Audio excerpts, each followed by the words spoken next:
কাঁপতে হবে। তাহলে দেশটা আপনার আমার সবার যদি ভাবেন, তাছাড়া দক্ষিণেই হোক আর উত্তরেই হোক, পশ্চিমে হোক আর পূর্বে হোক, এটাই হচ্ছে কমিউনিস্ট পার্টি।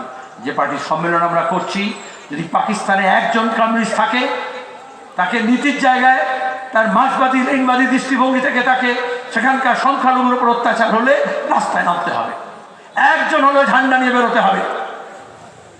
আর বাংলাদেশও তাই হচ্ছে। আর সাম্প্রদায়িক শক্তি ওখানে দাঁড়িয়ে হিন্দু মুসলমান ভাগ করবে, এখানে দাঁড়িয়ে তার কাজ হবে হিন্দু মুসলমান ভাগ করা। অন্যায় যে করে আর অন্যায় যে সহে,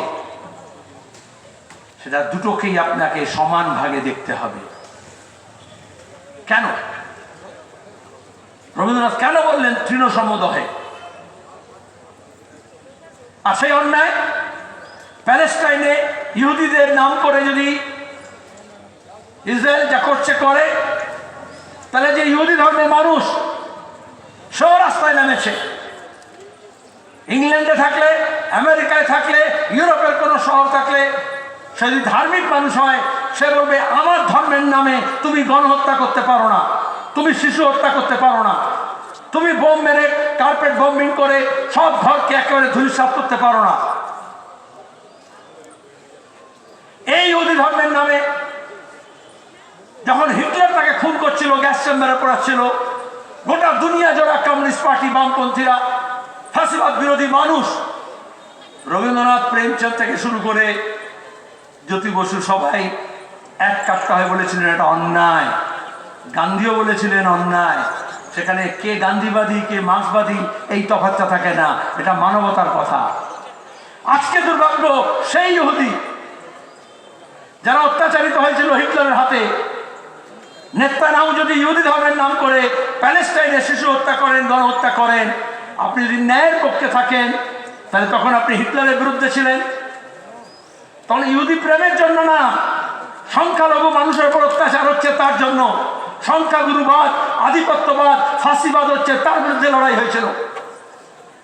তাহলে আজকে যদি আপনি ধর্মের নামে করতেন,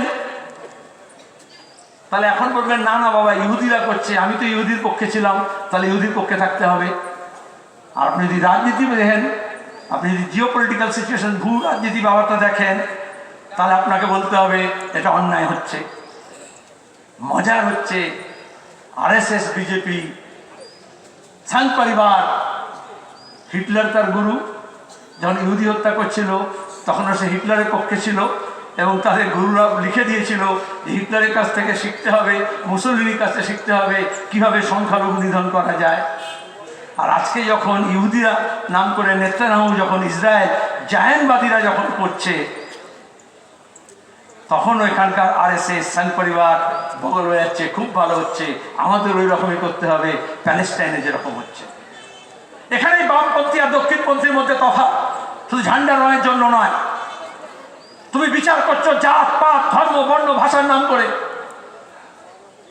আর এখানে দাঁড়িয়ে আমাদের বলতে হয় যখন খেটে খাওয়া মানুষ, গরিব মানুষ, শোষিত মানুষ, নিপীড়িত মানুষ, নির্যাতিত মানুষ, তার উপাসনা পদ্ধতি আলাদা হতে পারে, তার উপাস্য দেবতা আলাদা হতে পারে, তার উপাসনার গৃহ আলাদা হতে পারে, তার পোশাক আলাদা হতে পারে, খাদ্য আলাদা হতে পারে, মত আলাদা হতে পারে, বিশ্বাস আলাদা হতে পারে, কিন্তু সবার উপরে মানুষ সত্য।